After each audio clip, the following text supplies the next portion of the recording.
One of the best features on the current generation of Roland modules is the ability to layer two instruments together on one pad zone. It opens up a huge variety of combinations, but it can be a little bit overwhelming if you don't know where to start. There are a few rules of thumb that I tend to follow for different instruments. So today I'm going to share with you my most important layering tips and tricks to help you get the best results possible. Let's get to it.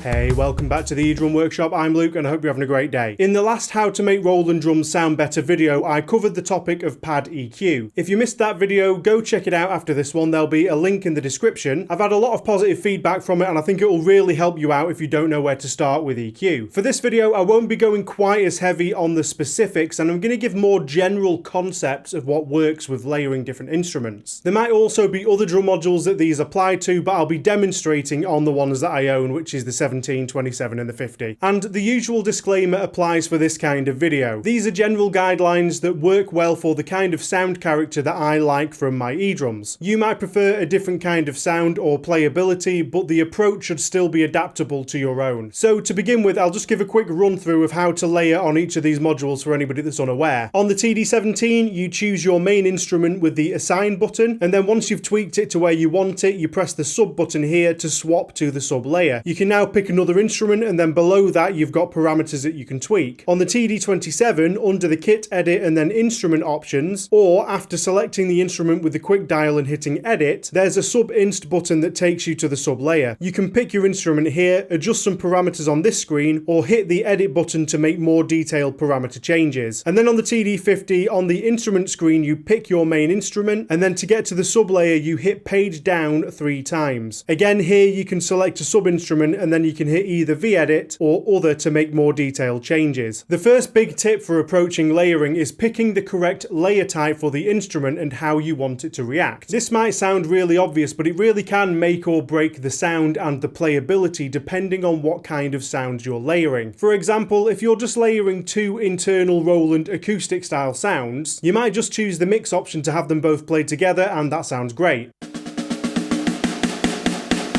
However, when it comes to some of the more processed electronic or percussion sounds that are built in, or any samples that you've added using the sample import option, you've got to be a little bit more careful. That's because these sounds will most likely be one-shot samples. If you've imported your own sample, that's pretty much a given, it will be a one-shot. But for the internal samples, you can tell which ones are the one-shots by the fact that they sound identical no matter how hard you hit them, only the volume changes as you go up in dynamics,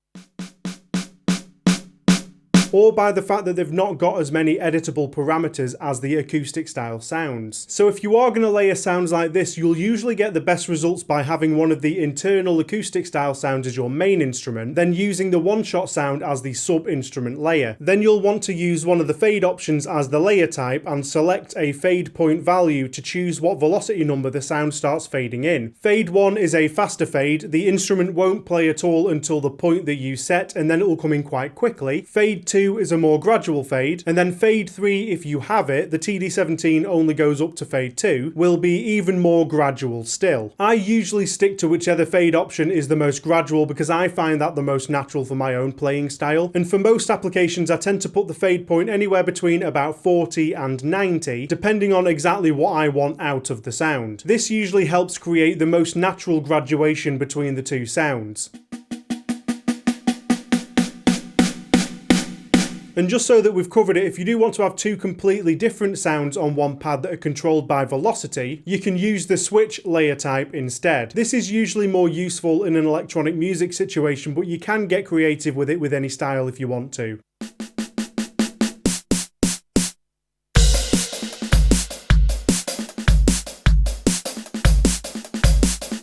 Once you begin layering, my usual approach is to use the main instrument layer as the general foundation of what I want the sound to be, and then I'll use the sub-layer to dial in any additional characteristics that I want the most control over. Rather than just slapping two cool sounds together and hoping for the best, use the main instrument that ticks the most boxes for what you generally want the body of the sound to do, especially at the lower velocities if you're using the fade options, and dial in whatever parameters you've got available. When you've got your initial layer where you want it, use the sub-layer to to dial in whichever additional characteristics you want dynamic control of the most. On the TD-17, you've got fewer options available, so this particular tip is even more important. Whereas on the TD-27 and the TD-50, you've got more scope to dial in the sound first on its own. I'll give you a run through of two different versions of this idea using the kick drum on two different modules, but the general approach can be applied on any of these modules. On the TD-17, if I want a more acoustic style kick drum, for example, I'd maybe pick something like the maple, birch or beech as my main sample. I'll go with beech. Then I'll add in the sub-sample to further shape the sound. There are a lot of samples with specific attributes like the close mic set of kicks and the various beta type kicks like plastic beta kick, wooden beta kick, etc. So I'll pick close mic 2 to add some attack and punch, and then I'll use the volume and fade settings to blend it in a way that feels natural. Using the sub-layers volume control and the fade 2 layer type lets me control just how much of that additional attack I want in there and at what point it starts to come in. Using this technique means that the lower velocities feel softer and the overall feel of that acoustic style kick from the main layer is retained throughout the entire sound. However, as I do go up in dynamics, a more processed punch and slap will come in.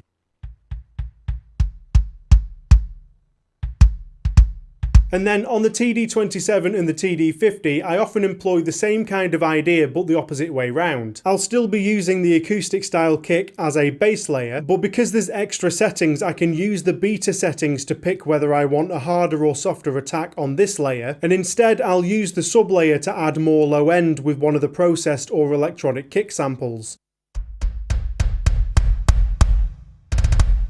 This gives me the ability to only blend in the sub-bass layers as you go up in dynamics, which stops those softer hits from feeling too big. And again, as I said before, both of these approaches work on any of these modules, but I usually just try to keep in mind what parameter tweaks are available when I'm picking my different layers. Moving on to the snare drums, like with the kicks, I tend to pick my layer order based on what I want to be going on at the low velocities. If you want your snare drum to have a lot of tone both at the low velocities and the high velocities, you might opt for that more toneful layer to be the main layer and then use the sub layer to add a bit more weight or punch.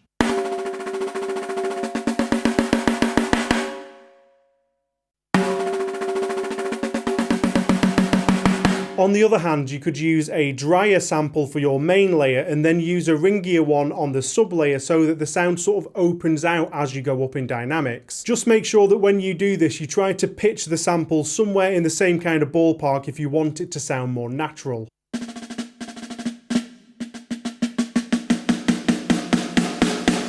This is the method that I use when I've got a nice acoustic one-shot sample that's got a good tone to it. I also use the H&R button to turn off the head and rim link so that I can put a separate sample on the rim, or even to fine-tune the Roland instrument's rim settings independently if necessary. This layering strategy is what led to me creating the EDW Snare Elements pack. It works perfectly with Roland modules as the sub-instrument to bring in some different characteristics as you go up in dynamics.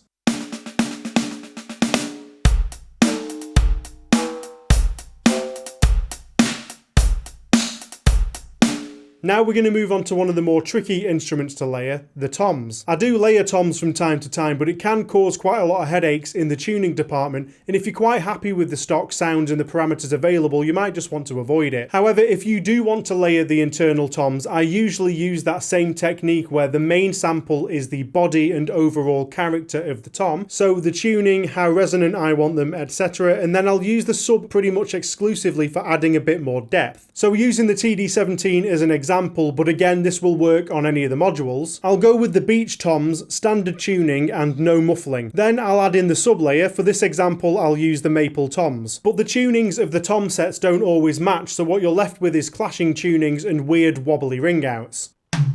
So what I'll do at this point is go down to the muffling on the sub layer and just crank it up to felt 4. This leaves just the attack and the main body of the hit and then it cuts off. So this will add additional punch but no sustain.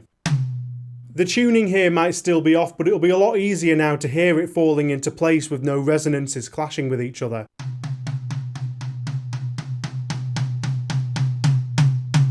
So again, that method will bring in more weight as you go up in dynamics if you use the fade, or it'll just overall add more punch if you use the mix option. Using the same idea as with the snare drums, you could also use a more muffled main sample so that the ghost notes are actually quite tight, and then use a more resonant sublayer with the fade options to open up the sound as you go up in dynamics. And again, another situation where I might dampen the main layer is if I'm using a one-shot tom sample and I want to retain the resonance of that sample.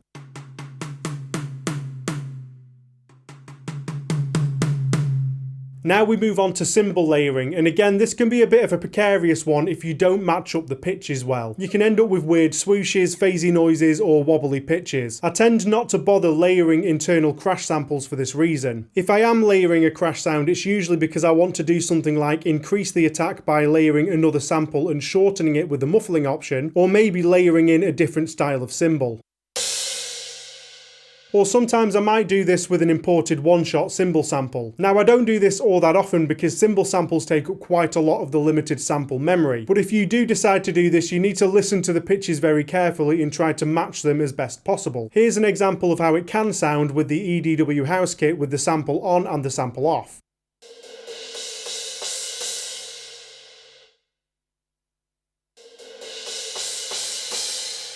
You can probably hear that the pitches aren't exactly matched, but the overall character is close enough for it to feel natural when using the fade options. And the reason that I use the fade options here is so that you don't have the impact of a full velocity cymbal strike on the lowest velocities. The hi-hats can be a little bit of a fussy one to get right too because of phase issues. What you'll probably get best results with is picking two different hi-hats and then pitching them quite far apart with the size or tuning option, so one larger and one smaller. And I'll usually keep the sub layer a few decibels quieter than the main layer.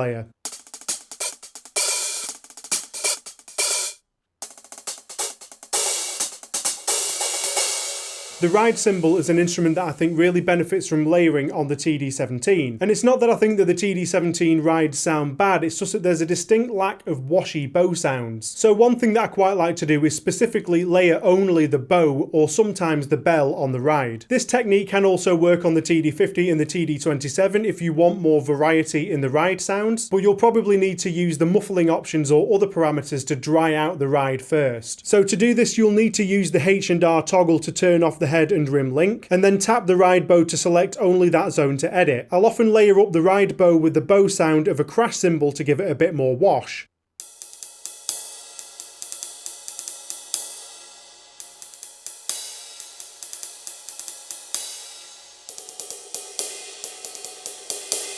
And of course you could also do this with imported samples if you want to.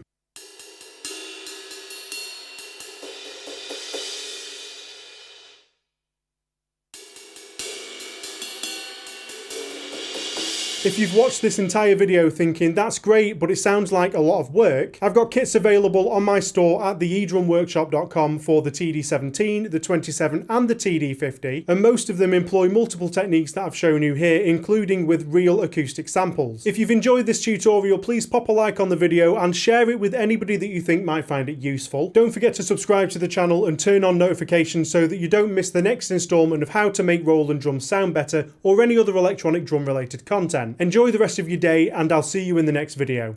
Cheers!